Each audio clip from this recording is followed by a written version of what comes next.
Olá, está no ar o Jornada, o programa produzido pelo Tribunal Superior do Trabalho em parceria com os 24 Tribunais Regionais do Trabalho.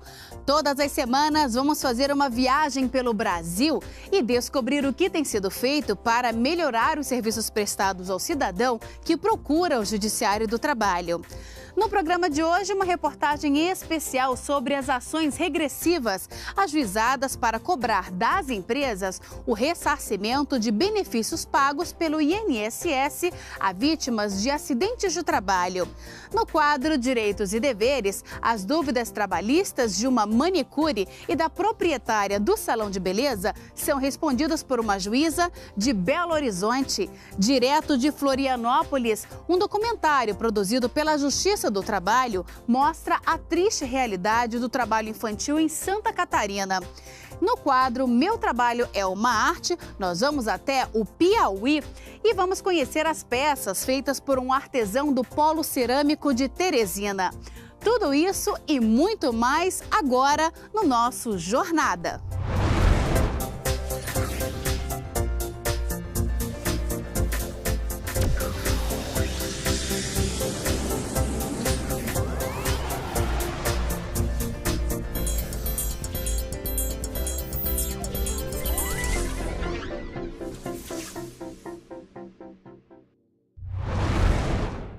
Quando acontece um acidente de trabalho, o empregado pode ter que ser encaminhado ao INSS, que passa a custear benefícios previdenciários. Mas, e se a culpa do acidente for da empresa? Não seria justo que ela arcasse com os benefícios? O caso é tratado na Justiça como ação regressiva e para contribuir com o ressarcimento aos cofres públicos, os juízes do trabalho de todo o Brasil encaminham à Procuradoria-Geral Federal cópias das sentenças que reconheçam a conduta culposa do empregador.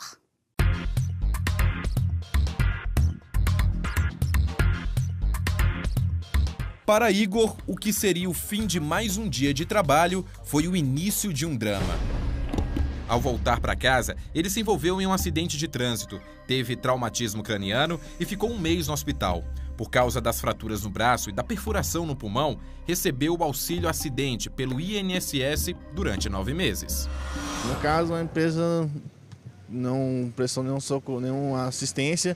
Mas como já estava quase final de mês, eles só repassaram um valor do pagamento para minha mãe, para caso ela precisasse.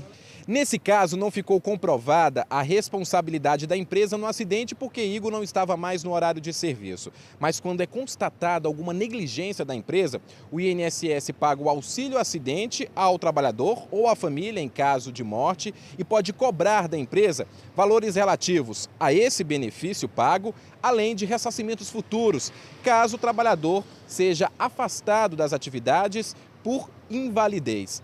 Para tudo isso acontecer, o INSS precisa mover na Justiça, por meio da Procuradoria-Geral Federal, a chamada ação regressiva. Ocorrido um acidente, o auditor fiscal do trabalho se desloca até a empresa e faz um laudo acerca das causas desse acidente.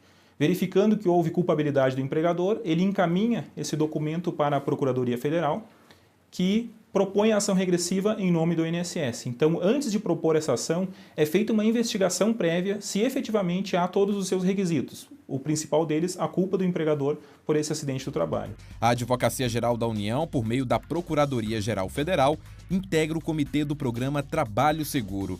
E essa parceria resultou na edição de uma recomendação da presidência do TST aos juízes do trabalho de todo o Brasil. Com o incentivo a que os magistrados, os colegas do trabalho, oficiassem as advocacias públicas quando constatassem pelo menos culpa do empregador nas ações em que houvesse condenação de infortúnios do trabalho, acidentes e doenças. Então, eu acho que as duas coisas caminham em paralelo. A gente criou algumas contas específicas de e-mail e essas sentenças chegam para a gente e servem como elemento de prova, um dos elementos de prova, para a gente ingressar com ação regressiva. E foi exatamente isso que aconteceu com a empresa que cuidou das obras do Estádio Nacional Mané Garrincha, em Brasília. Em agosto de 2012, 5 pedreiros despencaram de uma altura de cerca de 40 metros por causa do desabamento de parte da estrutura durante a concretagem da viga de sustentação de uma das arquibancadas. Cortei aqui Meu joelho nunca foi mais bom e minha coluna. A situação só não foi pior porque Antônio ficou pendurado nos destroços da viga de concreto. A empresa prestou os serviços médicos. Eu fiquei 15 dias afastado pela firma, né? E mais 15 dias pelo INSS. Mas só que eu casei, né? Aí uma semana depois, aí eu peguei e voltei ao serviço. Ou seja, como ele se recuperou antes de receber a primeira parcela do auxílio acidente, Antônio cancelou o benefício da Previdência Social. Por isso, o INSS não solicitou o ressarcimento das despesas dele. Mais dos 5 operários que se envolveram no acidente, o INSS, por meio desta ação regressiva, encaminhada à Vara Federal de Brasília, pediu o ressarcimento dos 3 operários que utilizaram o benefício previdenciário. Um ano depois do acidente, até junho de 2013, o total pago pela Previdência Social com o benefício foi de mais de R$20 mil. Só que o valor pode ser ainda maior, porque um operário passou a receber aposentadoria por invalidez. E esse benefício também pode ser concedido ao outro trabalhador que ainda recebe o auxílio-doença. O caso ainda aguarda decisão da Justiça.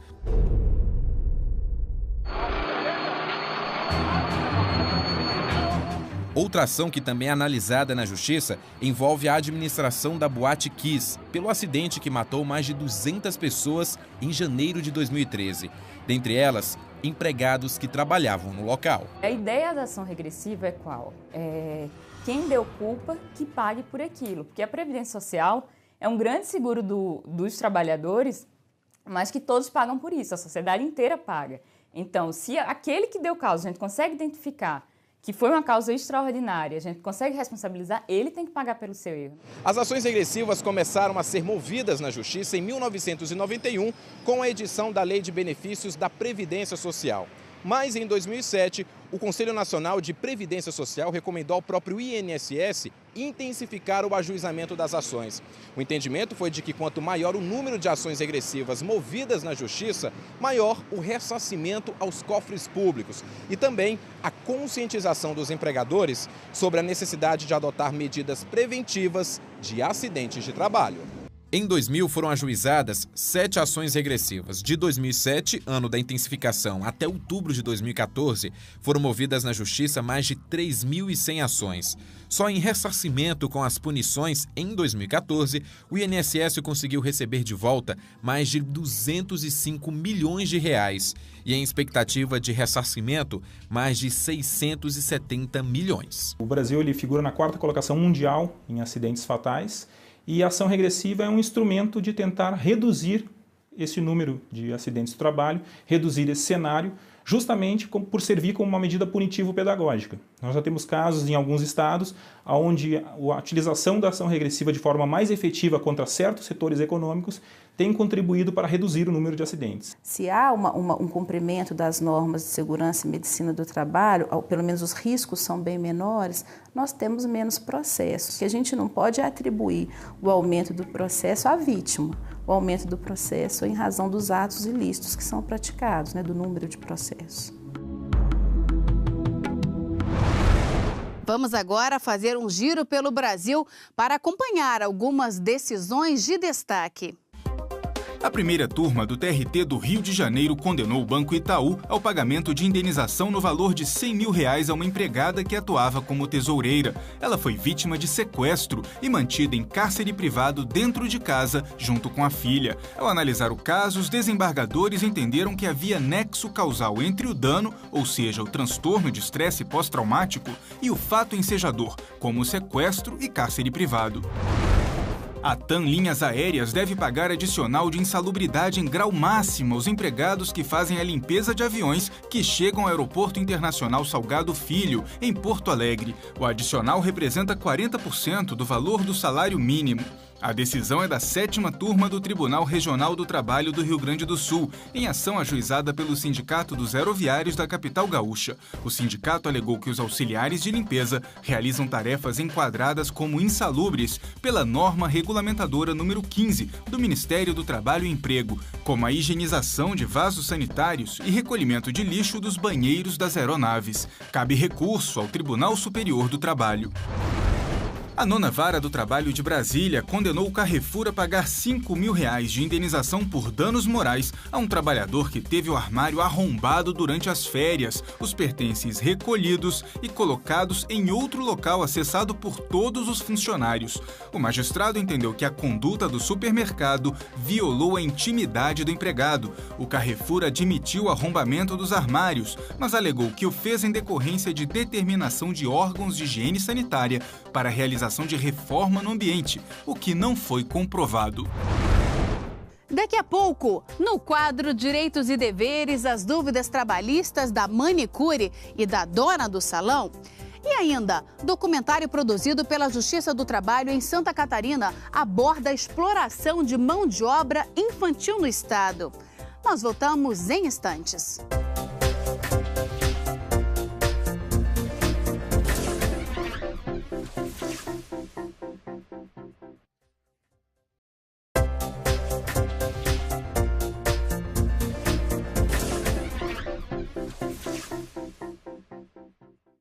A legislação trabalhista é assunto de interesse de patrões e empregados. Hoje, no quadro Direitos e Deveres, vamos saber quais são as dúvidas de uma manicure e da proprietária do salão. Nossa convidada é uma juíza de Belo Horizonte. Acompanhe. Trabalho de comissão. Se eu trabalhar mais do que 8 horas por dia, tenho direito a ganhar hora extra? Sem dúvida nenhuma. A jornada de trabalho, ela é 44 horas por semana. Então, isso deve ser acordado entre o empregado e o empregador para que essas horas se diluam durante a semana.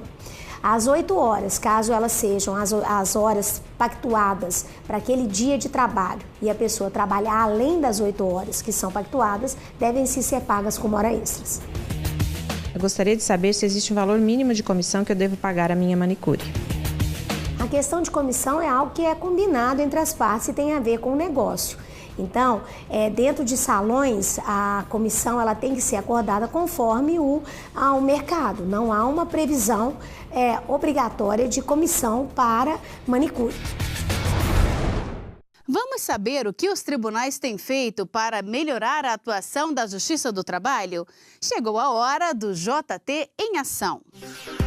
Usuários do processo judicial eletrônico da Justiça do Trabalho, PJEJT, no Amazonas e Roraima, podem tirar dúvidas sobre o sistema via WhatsApp. O serviço lançado pelo TRT da 11ª Região é oferecido de segunda a sexta-feira, das 7h30 da manhã às 4h30 da tarde, exceto em feriados.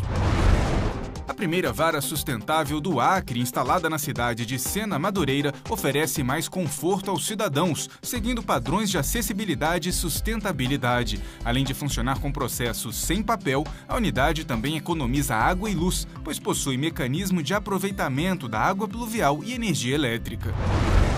De dezembro a abril, magistrados, advogados e servidores com cargos comissionados poderão dispensar o uso de paletó e gravata no TRT de Sergipe. É que, em função do calor, o regional aproveitou a utilização de trajes mais leves dentro das instalações do tribunal e varas. É exigido apenas o uso de calça, camisa e sapato social. A exploração de mão de obra de crianças e adolescentes preocupa e muito a Justiça do Trabalho. É por isso que os 24 TRTs contam com representantes no Programa de Combate ao Trabalho Infantil, criado pelo TST para sensibilizar a sociedade sobre o problema. Em Santa Catarina, os gestores do programa idealizaram e produziram um documentário que mostra a gravidade do problema no estado. Veja só. Cristiane, Osvaldo, Cláudio, César, nomes fictícios de algumas das centenas de crianças que exercem algum tipo de trabalho em Santa Catarina. Segundo o IBGE, o estado tem o pior índice do Brasil de trabalho entre crianças e adolescentes com idade de 10 a 17 anos. Para mostrar essa triste realidade, muitas vezes desconhecida do resto do país, o Tribunal Regional do Trabalho da 12ª Região produziu o documentário Não é Brinquedo. O vídeo traz dados alarmantes. Para se ter uma ideia, nas áreas rurais, 1 em cada 2 crianças de 10 a 13 anos trabalha. Isso porque 90% da agricultura em Santa Catarina é familiar. Nós não podemos atribuir exclusivamente às famílias a culpa, se é que pode se dizer nesse sentido tão grave assim, por permitir, incentivar e necessitar de que a criança e o adolescente trabalhem. Nós precisamos ampliar esse universo, porque se a família precisa sim, embora não seja da criança e do adolescente esta atividade em específico, de prover sustento para a família, se a família precisa sim, nós precisamos também que o poder público veja esta situação. Nos últimos 5 anos, 840 crianças e adolescentes foram afastadas do trabalho irregular em municípios catarinenses. As fiscalizações elas são motivadas ou por denúncias ou por um planejamento estratégico, como por exemplo, na época que a colheita do tomate, a gente vai para as regiões que a gente já sabe que tem maior produção e vai procurar as propriedades rurais. Infelizmente, há poucas denúncias de trabalho infantil, acredito que porque a sociedade tem uma certa conivência com esse tipo de situação. Conforme a Constituição Federal, é proibido o trabalho com menos de 16 anos, exceto na condição de aprendiz, aí sim a partir dos 14 anos. Esse trabalho, mediante contrato de aprendizagem, ele é recomendável, porque enquanto o adolescente está trabalhando, ele está também se qualificando num curso profissionalizante. Isso é uma alternativa para esse adolescente que estava no trabalho infantil. Além de mostrar flagrantes da exploração de mão de obra infantil no Estado, o documentário aborda os riscos trazidos à saúde e ao futuro das crianças.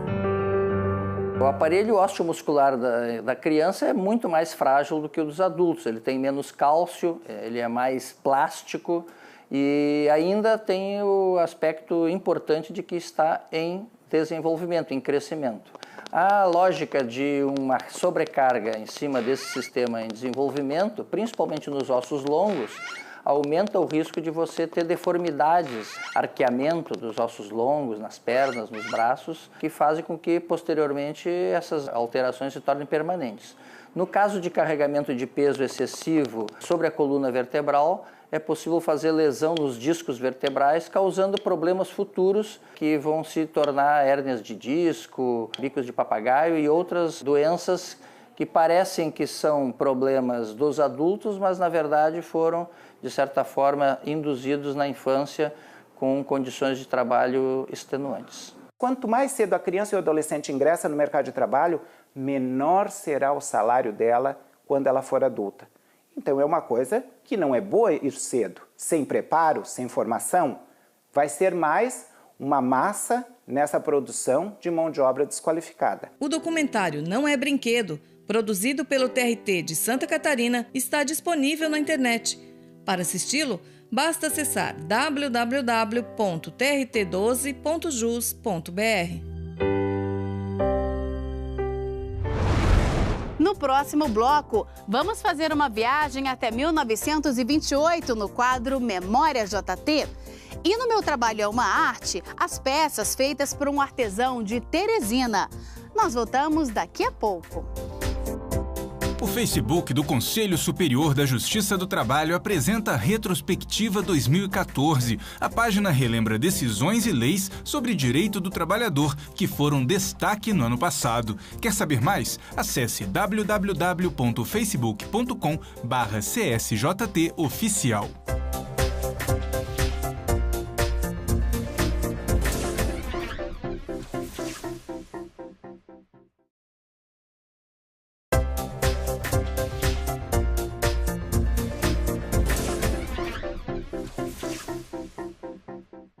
Vamos fazer uma viagem até 1928 e ver que, nesta época, o Conselho Nacional do Trabalho passou a ter novas normas.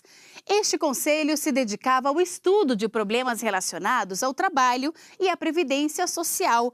É o que você acompanha agora no quadro Memória JT.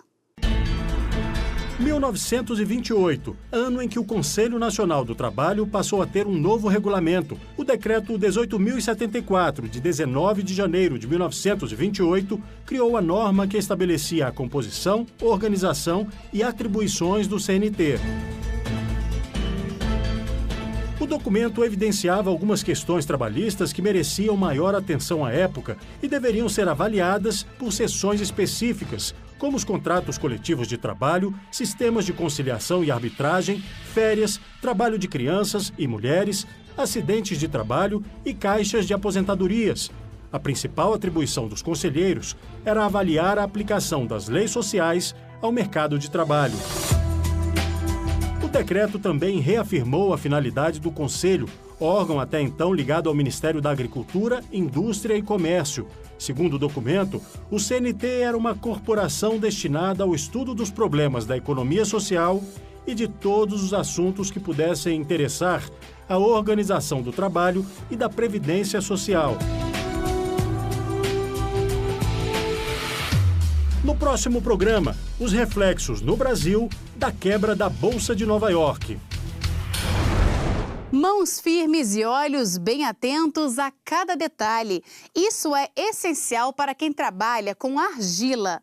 No quadro Meu Trabalho é uma Arte de hoje, você vai conhecer as peças de um artesão de Teresina, no Piauí. Para mostrar as técnicas e curiosidades do ofício, nós fomos visitar o Polo Cerâmico da cidade. Ser artesão requer talento, criatividade e atenção. José Carlos começou a mexer com o barro quando ainda era criança, mas fazer cerâmica se tornou uma paixão quando foi morar com o padrasto. Quando eu cheguei aqui, eu me surpreendi. Meu padrasto, ele trabalhava já com argila, né? Comecei trabalhando com ele como auxiliar e fui aprendendo o ofício, né? E ao longo do tempo aprendi, passei vários tempos trabalhando com ele, vários anos trabalhando com ele, e houve a necessidade de eu trabalhar, botar meu próprio negócio. E botei, e graças a Deus tem dado certo. Na oficina dele, em Teresina, no Piauí, o trabalho não para. José Carlos produz até 50 peças por dia. Os tamanhos, formatos e preços variam muito. Tem produto que pode chegar até R$3.000. Quem vem de longe e quer comprar alguma peça pode conhecer como é feita a produção. A gente deixa essa porta aberta justamente para isso, para que a pessoa veja, para ele sentir o que é a produção. E no momento que ele sente, ele vê o trabalho, ele até passa a dar muito mais valor, né? A gente deixa bem aberto, a gente convida para dar uma olhada quando a gente está produzindo. Aí quando ele vê aquilo dali, ele passa a dar mais valor, porque ele começa a ver o processo, na verdade. O José Carlos faz peças como esta há mais de 20 anos. Quem olha de longe acha que é fácil, mas na verdade é preciso muita prática e delicadeza. Eu vou tentar fazer uma. Será que eu consigo? Aí você pode usar sempre a direita, a esquerda, no caso, por dentro, para dar apoio para fora. Realmente, se o José Carlos não tivesse me ajudado, eu não conseguiria. É muito difícil, mas a peça ficou bonita. Para se manter na profissão, o artesão fez vários treinamentos. Veio os treinamentos, tanto pelo Sebrae, Prefeitura e os outros órgãos que oferecia, a gente estava sempre pronto para receber.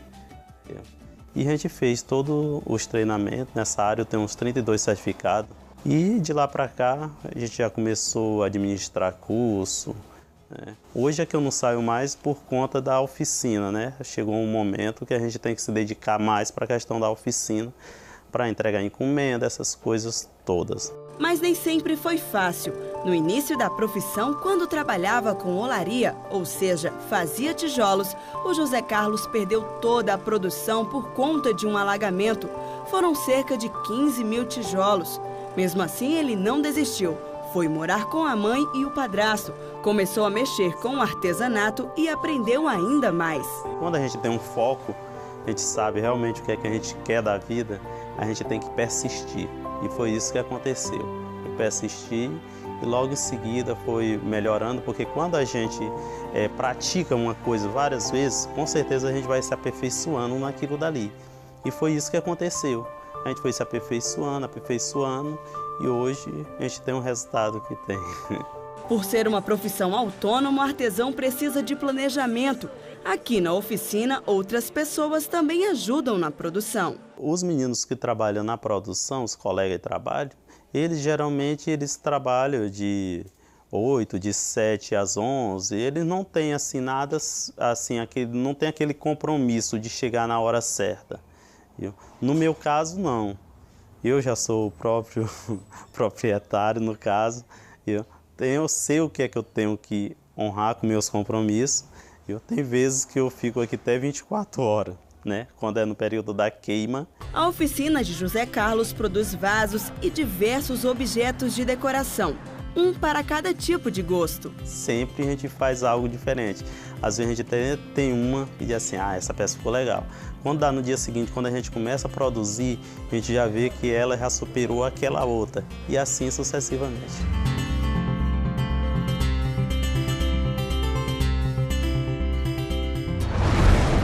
E o Jornada de hoje termina aqui. Na semana que vem temos um novo encontro. Muito obrigada pela companhia e até lá!